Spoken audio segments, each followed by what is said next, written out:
های مغز چی شده؟ یه چیز عجیب و غریب تومه، شبیه یه توپ کوچیک. صبر کن از بچهای اطلاعات خبر بگیرم. همینطوره؟ عجب.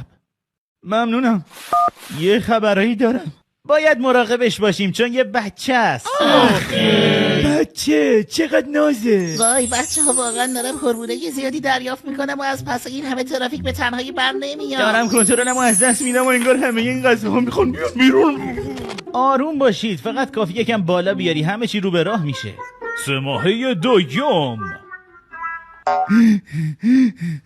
میشه کم دار بخوری، نفس کشیدنمونو واقعا سخت کردی. تقصیر من نیست، اون غذا میخواد. این بچه حجم زیاداش نیازه، باید خون حجم و تعداد قرمزای گلبولش افزایش بدم.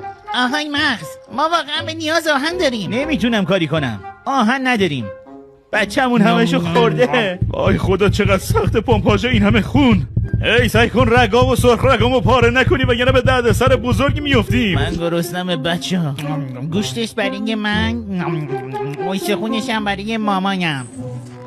خوشمزه بود. خب جیش کردم، مگه میشه با این همه فشار جیش نکرد؟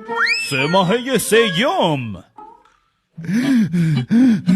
نفس کشیدن غیر ممکنه. گرسنمه اما همزمان سیرم. بهت گفتم به خاطر خدا به سرخ رگام فشار نیار. آی خدا سرم داره گیج میره یا چی؟ دیگه نمیتونم تحمل کنم، فکر کنم دارم میمیرم. یه لحظه صبر کن، چه اتفاقی داره میفته؟ واقعا انگار داره میره پایین. خب دوستان وقت رفتن منه، از توجهتون خیلی ممنونم. حالا میرم بیرون مامانمو اذیت کنم، پس تا بعد خدافظ. بالاخره تموم شد. چقدر خوبه فضا برای نفس دارم. چقدر خوبه میتونم جیشمو نگه دارم. اشاره از روی من برداشته شد. عاشق اینم که عادیم.